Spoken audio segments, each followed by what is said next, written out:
नमस्कार, मी कृपा सपकाळ न्यूज अनकटच्या #राजकारण या कार्यक्रमात आपलं स्वागत करते। आजचा आपला विषय आहे बारामती लोकसभा मतदारसंघात आता 3 खासदार आहेत। आता तरी या मतदारसंघाचा चौफेर विकास होणार का? देशभरात निवडणुकी व्यतिरिक्त कायम चर्चेत असणारा लोकसभा मतदारसंघ म्हणजेच बारामती लोकसभा मतदारसंघ।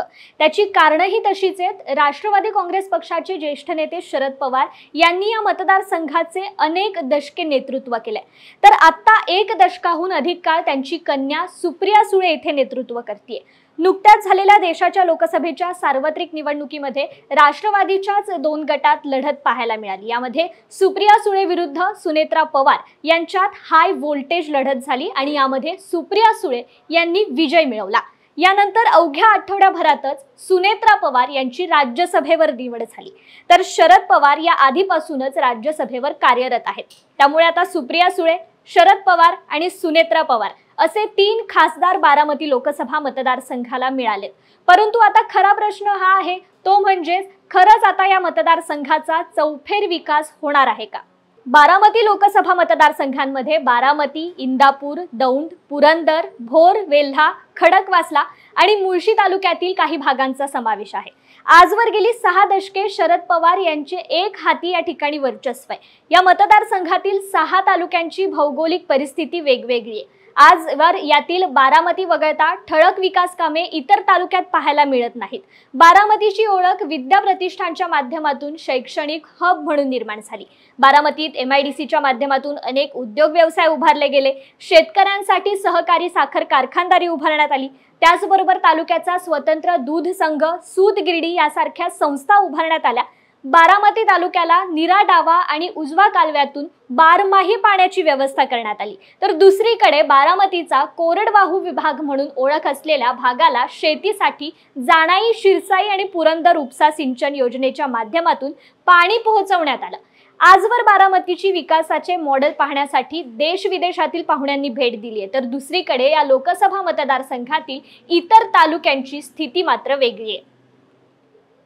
इंदापूर आणि दौंड तालुक्यात शेतकरी वर्ग मोठ्या प्रमाणावर या भागासाठी खडकवासला धारण साखळी, नीरा देवधर धरण, भाटघर धरण आणि वीर धरणातून कालव्याद्वारे पाण्याची व्यवस्था करण्यात आली आहे। दौंड तालुक्यात मोठ्या प्रमाणावर ऊसाचं पीक घेतलं जातं। येथील एकमेव असलेला भीमा पाटस सहकारी साखर कारखाना मागील अनेक वर्ष बंद होता, तो आता पुन्हा नव्याने सुरू झाला, परंतु अजूनही कारखान्याची आर्थिक परिस्थिती दोलायमान स्थितीत आहे। तर तालुक्यातील कुरकुंभ MIDCतील अनेक कंपन्यांमधून सोडल्या जाणाऱ्या रसायन मिश्रित पाण्यामुळे या भागातील जमिनीची नापीकता वाढीस लागली आहे। येथील नागरिकांच्या समस्येवर अनेक दिवसांपासून प्रदूषण नियंत्रण मंडळाकडून कारवाई करण्यास टाळाटाळ होती, तर इंदापूर तालुक्यातील कर्मयोगी सहकारी साखर कारखाना आणि नीरा भीमा सहकारी साखर कारखान्यांकडून मागील 2-3 वर्षात FRPची रक्कम देण्यास विलंब होतोय, त्यामुळे शेतकऱ्यांचं आर्थिक गणित विस्कळीत होत आहे। बारामती लोकसभा मतदारसंघातील दुष्काळी तालुका म्हणून ओळख असलेल्या पुरंदर तालुक्यातील परिस्थिती जैसे थेच आहे। पुरंदर तालुक्याचे राजकारण गेल्या अनेक दशकापासून पाण्याच्या प्रश्नाभोवती फिरतंय। या समस्येवर मार्ग म्हणून राज्य सरकारकडून पुरंदर उपसा सिंचन योजना राबवण्यात आली। याचा लाभ तालुक्यातील ठराविक भागाला मिळतोय। मुख्य म्हणजे पाण्याची उपलब्धता आणि या योजनेच्या लाईट बिलामुळे ही योजना अडचणीत आल्याचं चित्र आहे। तालुक्याला कायमस्वरूपी पाणी मिळावं म्हणून गुंजवणी धरणातून पाणी मिळवण्यासाठी मागील 10 ते 12 वर्षापासून आंदोलनाचा लढा उभारला गेला। यानंतर राज्य सरकारकडून या योजनेला मंजुरी देण्यात आली। यासाठी गुंजवणी धरणाची उंची वाढवण्यात आली। पुढे पाणी कालव्यातून द्यायचे की बंद पाईपलाईन मधून द्यायचे यावरही वादविवाद झाले। शेवटी पाणी बंद पाईपलाईन मधून देण्याचं निश्चित झालं, परंतु याची कामे अजूनही चालू झाली नाहीत। मात्र पुरंदरमधील जनता अजूनही पाण्याकडे डोळे लावून बसली। तालुक्यात असलेल्या एकमेव जेजुरी MIDC मध्ये गेल्या कित्येक वर्षात एकही नवीन प्रकल्प आला नाहीये। या उलट अनेक कंपन्या बंद पडल्याचं चित्र दिसून येत आहे। शिक्षणाच्या बाबतीतही विद्यार्थ्यांना बारामती किंवा पुण्याची वाट धरावी लागतीये। पुरंदर तालुक्यालाच लागून असलेल्या भोर, वेल्हा तालुक्याची परिस्थितीही काही वेगळी नाहीये। धरण उशाला आणि कोरड घशाला अशी येथील स्थिती आहे। भोर तालुक्यात नीरा देवधर आणि भाटघर अशी 2 धरणे आहेत, परंतु यातील म्हणावं असं पाणी शेतकऱ्यांना मिळत नाहीये।